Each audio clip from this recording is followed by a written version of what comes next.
بسم اللہ الرحمن الرحیم۔ آپ دیکھ رہے ہیں یوٹیوب چینل AR جتالہ اور میں آپ سے مخاطب ہوں عبدالرؤف جتالہ۔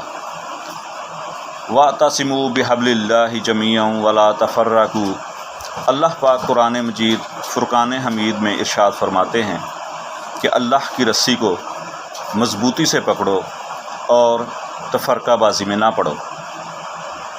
لیکن ماضی قریب سے ہم دیکھ رہے ہیں کہ تفرقہ بازی کی ایک نئی قسم جو معرض وجود میں آ چکی ہے، اس سے متعلق گفتگو ہوگی۔ اور لاسٹ میں ہم آج جس موضوع کو زیر بحث لائیں گے وہ ہے کہ ضمنی الیکشن میں نون لیگ کی شکست اور PTI کی جیت کیوں کر ممکن ہوئی، اس کی وجوہات، اس حوالہ سے بات ہوگی۔ تو جیسے میں کہہ رہا تھا کہ اللہ پاک کا فرمان کہ تفرقہ بازی میں نہ پڑو، ماضی قریب میں ہم نے جو ایک نئی قسم دیکھی ہے تفرقہ بازی کی، اس پہ بات کرنے سے پہلے ہم ماضی بعید میں دیکھتے ہیں کہ تفرقہ بازی مذہب کے حوالے سے ہوا کرتی تھی۔ کوئی اہل حدیث تھا، بریلوی تھا، دیوبندی تھا، شافعی تھا، مالکی تھا، حنبلی تھا، اور کوئی شیعہ مسلک سے تعلق رکھتا تھا۔ اور اس کے بعد تفرقہ بازی کی ایک قسم جس کا ہمیں سامنا رہا وہ تھی لسانی تفرقہ بازی، جس میں سندھی، بلوچی، پنجابی اور پٹھان، اس سے ہم نپٹ رہے تھے کہ ایک نئی تفرقہ بازی نے ہمیں آن جکڑا۔ یہ نئی تفرقہ بازی جس کی آگ میں آج ہم جھلس رہے ہیں، یہ سیاسی تفرقہ بازی ہے۔ ان سیاستدانوں نے ہمیں سڑکوں پہ ایسے تقسیم کیا کہ ہم اس نئی تفرقہ بازی کے سامنے ماضی کی تفرقہ بندیاں اپنا وجود کھوتی ہوئی نظر آتی ہیں۔ اللہ کی پناہ، اس تفرقہ بازی کی آگ نے ہمیں ایسا لپیٹ میں لیا ہے کہ بحیثیت مسلمان ہم ایک دوسرے کو عزت و احترام دینے کی بجائے سیاسی وابستگی کی بنیاد پر ایک دوسرے شخص سے ناطہ تعلق جوڑتے اور توڑتے ہیں۔ ان سیاستدانوں نے ہمیں اتنا تقسیم کیا ہے کہ ہم PTI کے مسلمان اور محب وطن، جبکہ باقی سب غدار اور نعوذ باللہ غیر مسلم۔ ہم نون لیگ کے مسلمان اور محب وطن، ہم PTI PPP کے مسلمان اور محب وطن، اور ہم جمعیت و جماعت کے مسلمان اور محب وطن ٹھہرے۔ پارٹی ورکر دوسری پارٹی کے ورکر یا لیڈر کی زبان سے قرآن و حدیث کے الفاظ کو بھی اپنے لیڈر کی زبان سے نکلے ہوئے الفاظ کی کسوٹی پر پرکھ کر سچا یا جھوٹا جانتے ہیں۔ ہمارے رویے، بیہیویئر اس قدر بگڑ چکے ہیں کہ ہم دوسرے کو سننے اور دیکھنے کے روادار بھی نہیں۔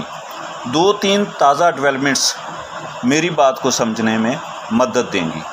ہمارے موجودہ وزیر داخلہ، صوبائی وزیر داخلہ، ایک TV شو میں فواد چودھری کو ڈبو ڈبو کہہ کر مخاطب کر رہے ہیں، جبکہ دوسری پارٹی کے ایک لیڈر جو آئندہ پنجاب کے وزیر داخلہ ہونے کے دعوے دار بھی ہیں، رانا ثناءاللہ، کو ان کے نام کی بجائے مونچھوں والا باندر کہہ کر اترا رہے ہیں۔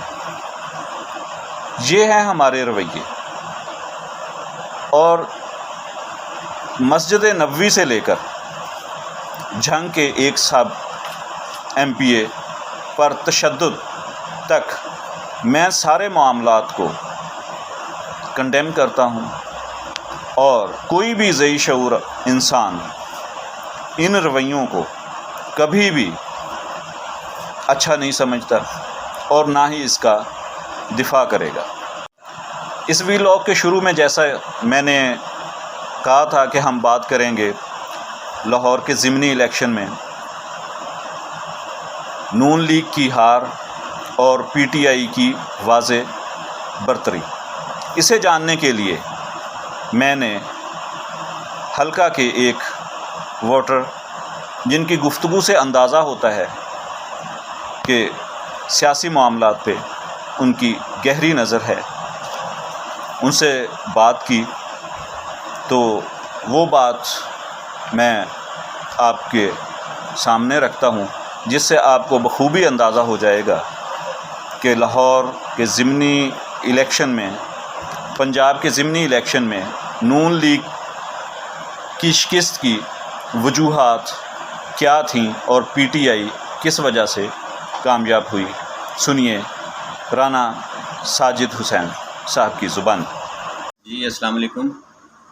میری نظر میں ضمنی الیکشن لاہور میں پی ٹی آئی کے جیتنے کی وجہ اور نون لیگ کے ہارنے کی وجہ وہ یہ ہے کہ پچھلے الیکشن میں جب 2018 میں الیکشن ہوئے بڑے ایم این اے اور ایم پی اے کے، اس میں اگر فرض کریں میں نے نذیر چوہان جو ٹاؤن شپ سے کھڑے تھے، میں نے ان کو ووٹ دیا، میں نے ان کو ووٹ نہیں دیا، میں نے نون لیگ کو ووٹ دیا، رانا خالد قادری صاحب کھڑے تھے۔ اب اس وقت میرا مخالف نذیر چوہان تھا۔ اب چونکہ نذیر چوہان ہماری حمایت میں آ گیا تو میں یہ کیسے ممکن تھا کہ میں 2018 میں اس کے مخالف تھا، اب میں اس کی حمایت میں ووٹ دے دوں؟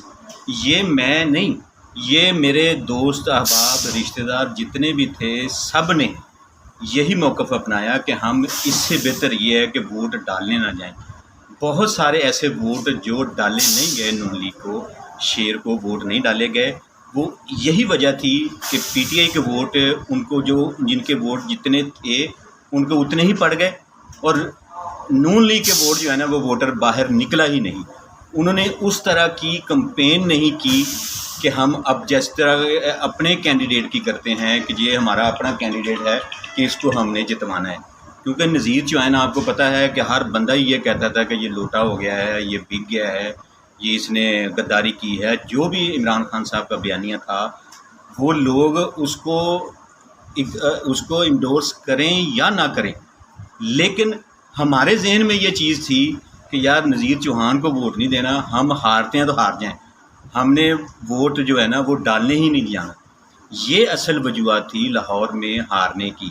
اس کی مہنگائی سے اس کا کوئی تعلق نہیں، مہنگائی جتنی بھی ہو جائے لوگ آج بھی 250 روپے لیٹر پٹرول ڈلوا رہے ہیں، یا تو کہیں کہ بالکل ہی بند ہو گیا، کوئی بھی نہیں پٹرول ڈلوا رہا جی، لوگوں نے موٹر سائیکل گھر میں کھڑے کر دیے ہیں، گاڑیاں گھر میں کھڑی کر دی ہیں۔ آج بھی پٹرول پمپ پہ اتنا ہی رش ہے، آج بھی کرانے کی دکان پہ اتنا ہی رش ہے، آج بھی کھانے پینے کی دکانوں پہ اتنا ہی رش ہے جتنا کہ آج سے 2-3 مہینے پہلے تھا، یہ پٹرول بڑھنے سے پہلے۔ اصل وجوہات جو میں نے آپ کو عرض کی ہیں وہ یہی ہیں۔ اب نیکسٹ ٹائم اگر نون لیگ یہی غلطی کرے گی تو اس کا رزلٹ بھی یہی آئے گا۔ نون لیگ نے جس کھلے دل سے اپنی شکست کو تسلیم کیا ہے اس الیکشن میں، اب نون لیگ والوں کو چاہیے کہ وہ پی ٹی آئی کے مجوزہ امیدوار کو حکومت بنانے کی دعوت دیں۔ یہ پی ٹی آئی کا حق ہے کہ وہ پنجاب میں اپنے امیدوار کو وزیر اعلیٰ بنائے۔